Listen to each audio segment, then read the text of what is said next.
Have you ever looked up at the sky after a rainstorm and wondered why the earth and heavens seem to call out to each other? Why the mist rises like whispered longing? Why the rain falls like tears?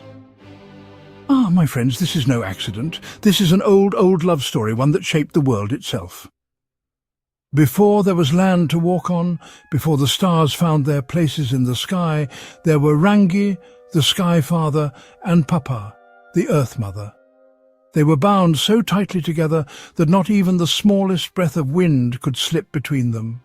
They knew nothing of distance, nothing of sorrow, only warmth, only closeness, only the deep and endless dark of their embrace.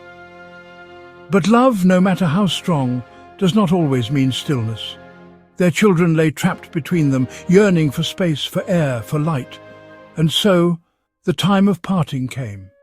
Not out of cruelty, not out of anger, but out of necessity. And though Rangi and Papa were torn apart, their love did not end. No, it found a new way to live.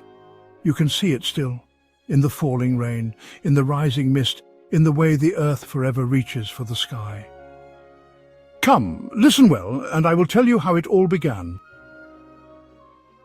In the time, before the first dawn stretched its golden fingers across the horizon, there was only Rangi and Papa, locked in an embrace so deep, so unbroken, that nothing lay between them. They pressed against each other, chest to chest, as close as breath, as close as thought. And in their closeness they knew no lack, no longing, only love. If you had stood in that first darkness, you would not have seen sky nor earth, nor any space where one ended and the other began. There was no wind to stir the silence, no light to break the night. There was only warmth, the deep hush of unbroken togetherness, and the quiet pulse of something waiting. But waiting for what? For though Rangi and Papa were content in their love, their children were not. These children, trapped in the darkness between their parents' bodies, could not stretch their limbs.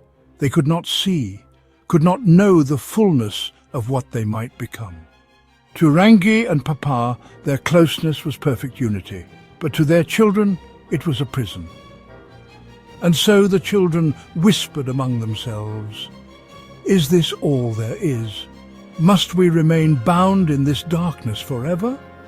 Some were afraid to ask, unwilling to break the embrace that had always been, but others saw what must be done.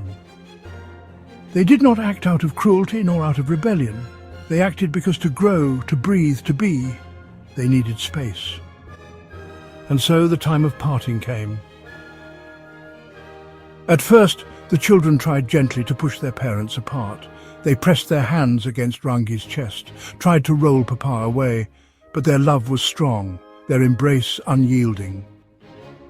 Then Taina, the strongest among them, set his feet against his mother's belly, braced his shoulders against his father's chest, and with all his might pushed. He pushed until his muscles burned, until the weight of the sky groaned above him, and still Rangi and Papa held fast to each other, unwilling to part. So the children joined together, each one lending their strength, each one pressing with all the force of their longing, and at last Rangi and Papa began to break apart. First a sliver of light sliced through the darkness. Then a breath of wind, wild and free, rushed through the gap. Then with a final heave, Tane thrust Rangi high into the heavens, and the great Sky Father arched away from the Earth Mother's loving grasp. In that moment, the world was born. For the first time there was above and below, light and dark, wind and open space. The children, once trapped in the tight embrace of their parents, stood now in the vastness of a new world. Forests unfurled their green arms, rivers carved their winding paths, stars winked awake in the heavens.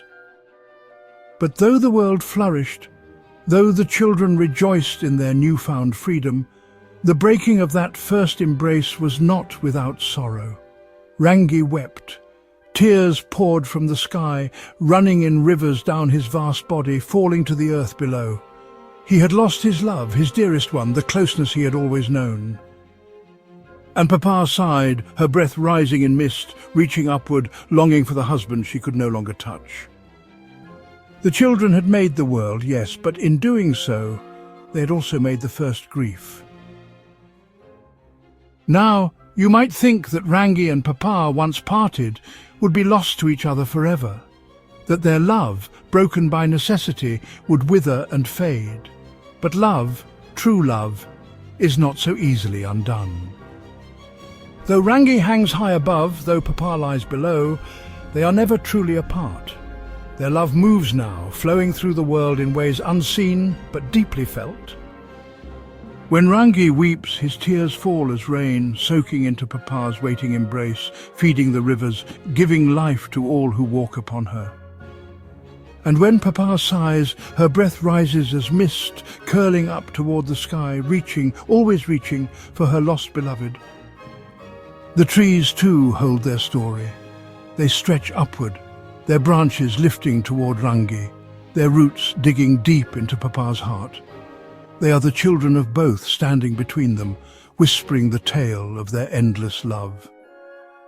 And so, though sky and earth are parted, though the embrace that once was is now only memory, their love endures. It lives in the falling rain, in the rising mist, in the hush of dawn and the hush of dusk. It is carried in the breath of the wind and the turning of the seasons. It is in all things. So hear this and remember, there was once only love, so close, so unbroken that nothing could be told apart. There came a time of separation, painful, necessary, and full of longing.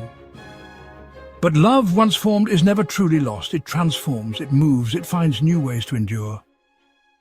Look to the rain, to the mist, to the stretching branches, and know that even across great distances, even through change and sorrow, love remains. This, my friends, is the story of Rangi and Papa, the story of how the sky and the earth came to be, the story of how love, though parted, still whispers through the world.